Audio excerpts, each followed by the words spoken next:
glad that I also listened to the studio version because, whoa!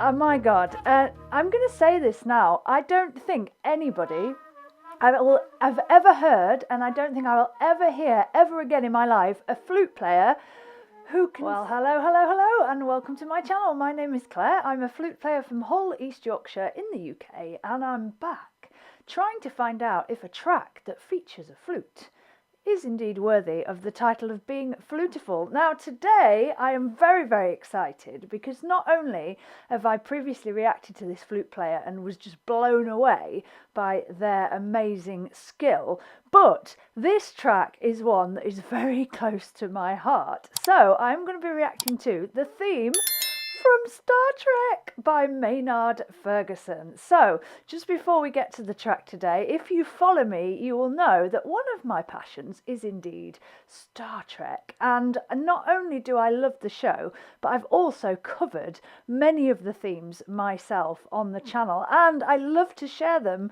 on a regular basis in my live stream shows on a Sunday, where you can request from a whole host of tunes. So if you want to know more about that, then check out the details on my channel page. But yes, back to today. So this has been suggested by Mark Morningstar 5374. Many thank yous for the track suggestion for me to react to this. If you have something you'd like me to react to, then do check out the pinned comment below. Now, the track was suggested in its original recording form, but if you've followed my reactions before, you'll know that I really, really enjoy live versions. I love to be able to see performances and see players in action, even if that means that the audio quality is maybe not always as good, and it might not be the same version, or it might be a shorter version, as it is in this case. So it's my channel,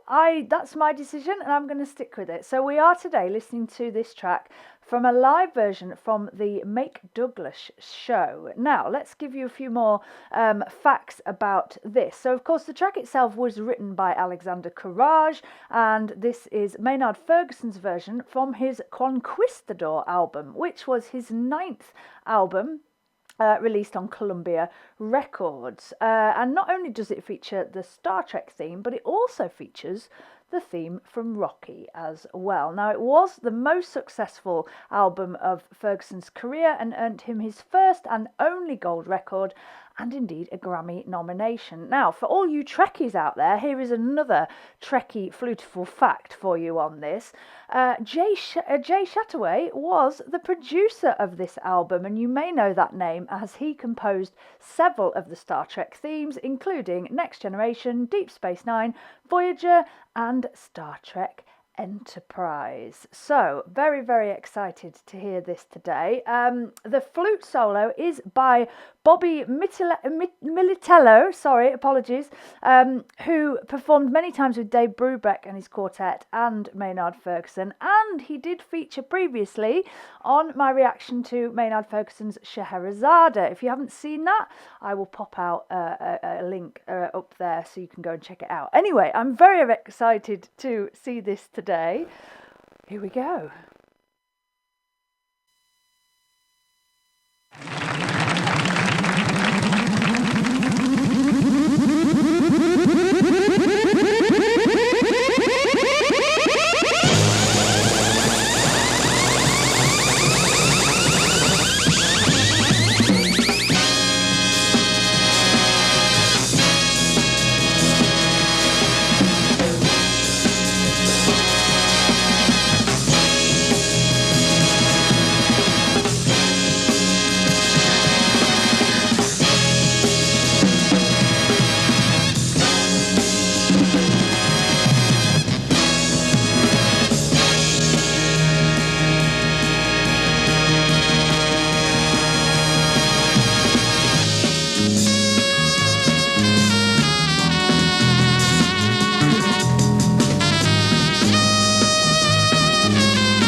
it's only like the littlest of bits right at the beginning. Oh my goodness. Okay.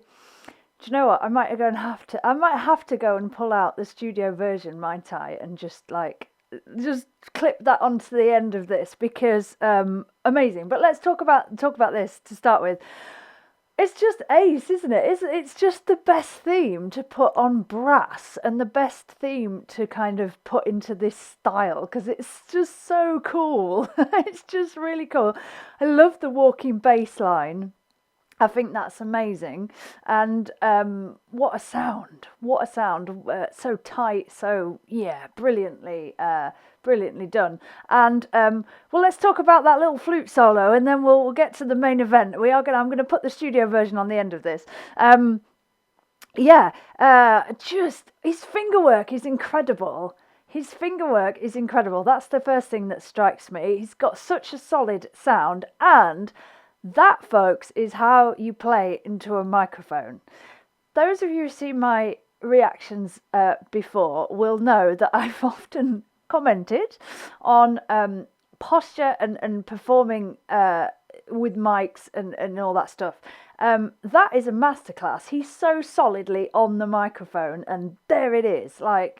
Brilliant. So, very, very exciting. And I know I just love reacting to live performances, but you know what?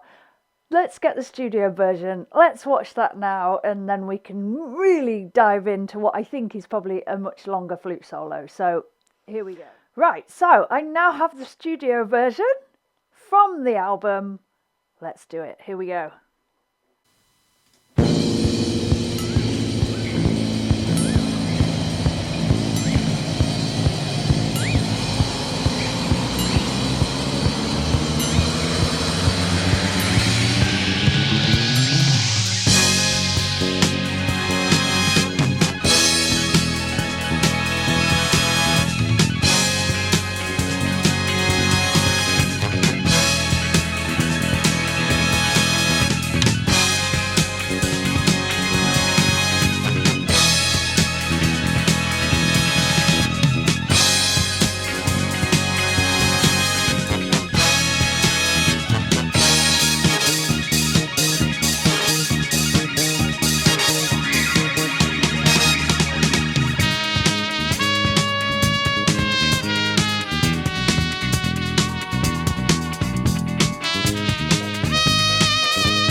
Okay, I had to listen right to the end of that because I know lots of you that saw my other reaction were like, you missed the silly high note at the end. And oh my God, it's there again.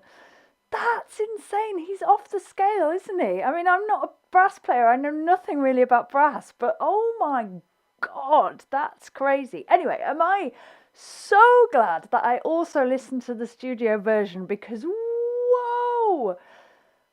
Oh my God. I'm going to say this now. I don't think anybody I've ever heard, and I don't think I will ever hear ever again in my life, a flute player who can sing and play so precisely as that. That is incredible. It is incredible. And it brought back the memories of what I said previously. And I am going to say some of it again because it definitely applies here. So, amazing flute solo. I love the way it kind of starts off very just repetitive with these small little ideas. It's like he's kind of creeping in and finding his way. And then it really gets going. We hear that exquisite finger work again.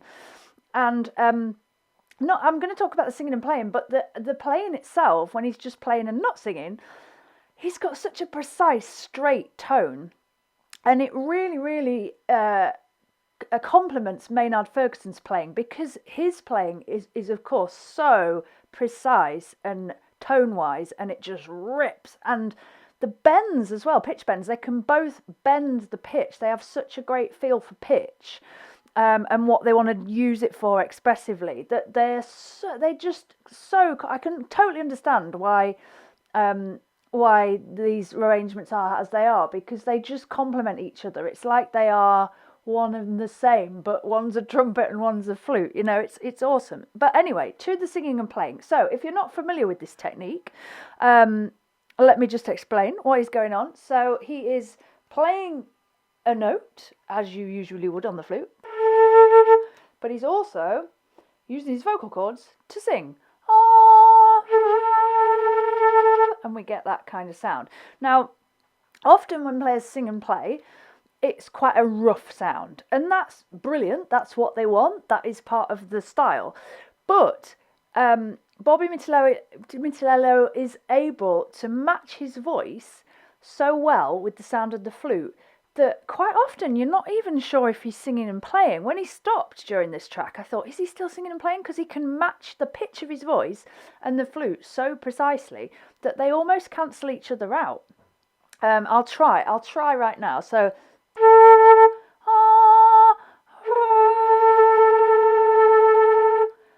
you get a very different effect to if you slightly mistune your voice, which gives it that rough edge. And if you change octave, you get that more sound that we recognise. So he is amazing at that. Not only because he does it so well in the low register, but up at the top as well. And I think when he does it, he's falsettoing.